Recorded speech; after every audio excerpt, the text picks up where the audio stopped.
sommes au parc Opémican avec la directrice, la nouvelle directrice, en fait, Mme Caroline Bergeron, nous a invités, Jocelyne et moi, à venir à la CEPAC, au parc d'Opémican, pour venir nous jaser ça un petit peu. Bonjour, Mme Karine, ça va bien? Oui, ça va très bien. Merci, Stéphanie.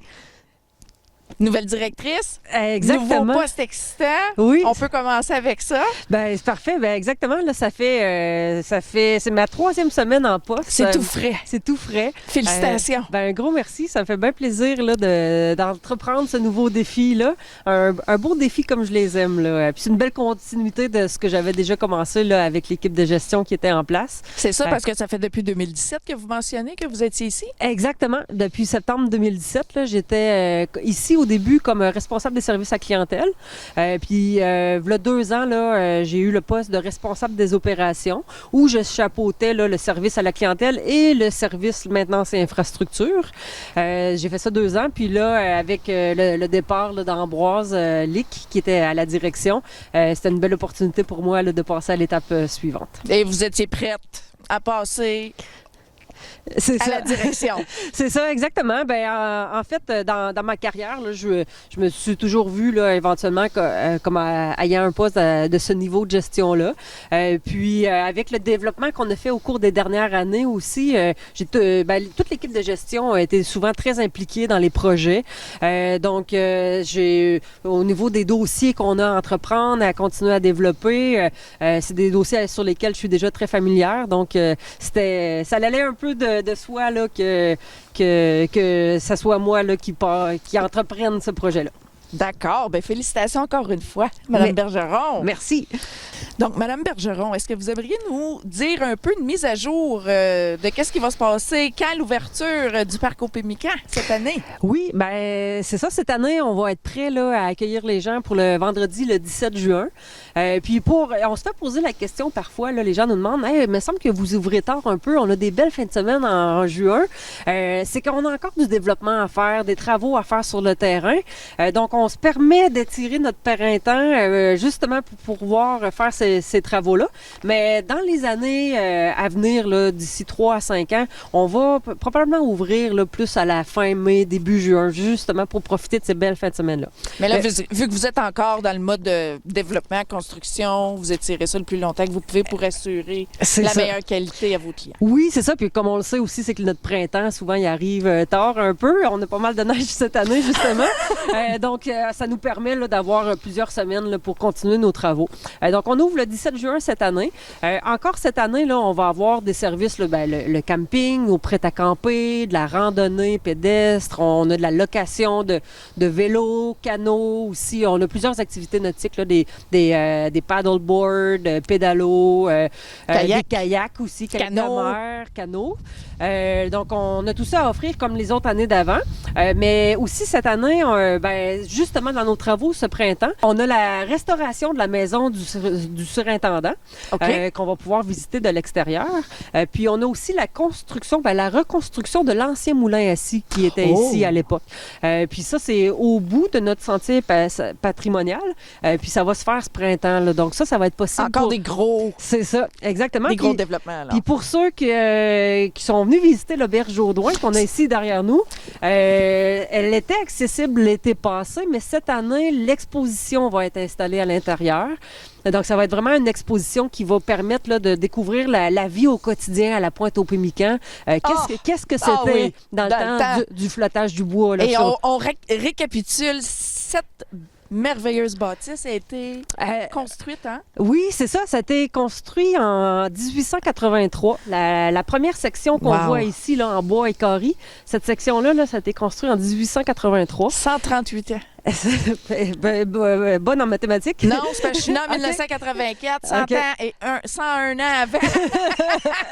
Donc, je vais avoir 38 cette année. Fait qu'elle a 138 ans, la bâtisse. C'est ça. Puis, en fait, c'est le 2e plus vieux bâtiment de l'Abitibi-Témiscamingue. C'est vrai. Puis, c'est ça. Donc là, les gens vont pouvoir visiter l'intérieur et l'exposition qu'on va installer dedans ce printemps-là. Ah, de toute beauté. Mm-hmm. J'ai vraiment hâte qu'on vienne visiter ça. C'est vrai. Cette belle exposée-là. Une exposition. Oui, une exposition. Oui. Puis c'est ça, hein, l'auberge Jourdouin, c'est le cœur du parc national d'Opémican. On a plusieurs personnes là, qui ont travaillé fort à partir des années 80 là, pour protéger la pointe ici, Oui. comme Pierre Gingras, justement, de Témiscamingue. Notre mère. Oui, puis c'est ça. Donc, la pointe Opémican ici, puis nos bâtiments historiques, c'est le cœur du parc. C'est la raison pour laquelle il y a un parc national aujourd'hui. Ici. Mm-hmm. Madame Bergeron, c'est pas tous les animaux de compagnie qui sont acceptés ici à la CEPAC. En effet, en fait. Puis ça, c'est pour des raisons de conservation. Par contre, ça fait quelques années maintenant là, que les chiens sont permis aux endroits autorisés, par contre. Seulement les chiens. C'est ça, seulement les chiens. Si vous venez ici ou avant de venir, j'invite les gens à aller regarder sur notre site Internet pour voir la carte du site. Et sur la carte, c'est indiqué clairement là où les chiens sont permis. Exemple, on a des sentiers où on le permet, d'autres où on le permet pas. OK. Puis la raison pour ça, c'est vraiment là, pour permettre à quelqu'un qui aurait peur des chiens, bien, il peut savoir là, que dans ce sentier-là, il n'en rencontrera pas. Ou parfois aussi, on le permet pas pour des raisons de conservation. Exemple, le sentier de la paroi aux faucons là, dans le secteur de la rivière Kipawa. Justement, c'est un endroit, on a une belle grande paroi rocheuse qui est propice là, pour la nidification des faucons. Donc, pour s'assurer là, de ne pas les déranger et puis qu'il y ait niché ailleurs. Puis surtout que c'est une espèce là, en danger. Donc, on ne permet pas les chiens dans ce coin-là. Au camping ici, à la pointe au Pémican aussi, on a 2 boucles de camping. Il y a une boucle où les chiens sont permis, l'autre boucle où on ne permet pas les chiens. Donc, ça permet à tout le monde là, d'y trouver son D'être compte. confortable. Ouais. Puis, sur le bord de l'eau, un peu plus loin qu'ici, on a une petite pointe de sable où on permet l'accès à l'eau pour les chiens. OK. En laisse toujours, évidemment. OK. Là, ça prend tout le temps. Le chien en laisse et sous supervision d'un maître. Là, on ne peut pas laisser le chien attaché au camping puis s'en venir se baigner à la plage. OK, oui. Merci de spécifier. Ben, ça fait plaisir. C'est bon à savoir pour ceux et celles qui voyagent Oui, avec leur chien de compagnie. Là. Exactement. Mais pas les chats, juste c'est les ça. chiens. Juste les chiens, oui. Bien, pour terminer cette belle entrevue avec vous, Mme Karine Bergeron, vous avez des offres d'emploi. Oui, en effet, ben c'est ça. Pour tous les services qu'on a à offrir, là, ça nous prend une équipe. Ça en prend du monde. C'est ça. On a environ 8 postes d'ouverts en ce moment. Ça va être des postes, là, autant d'entretien des campings, l'entretien des prêts à camper, mais aussi, là, au niveau de toutes les opérations terrain, s'assurer que tout est beau puis en état là, pour recevoir nos visiteurs. Ensuite, j'ai aussi des postes là, qui sont parfaits pour des étudiants, même des étudiants du secondaire. Les postes de préposés à l'accueil, j'ai besoin de 4 personnes en ce moment là, pour, comme préposés à l'accueil. Puis les postes de journaliers aussi, là, qui sont parfaits là, pour la période de disponibilité des étudiants. Puis ça, en fait, là, quelqu'un là, qui aime juste ça, travailler en plein air, travail d'équipe, c'est ce genre de personnes-là qu'on cherche. Puis après ça, on va vous montrer vraiment c'est quoi la tâche à faire comme telle. On va vous former.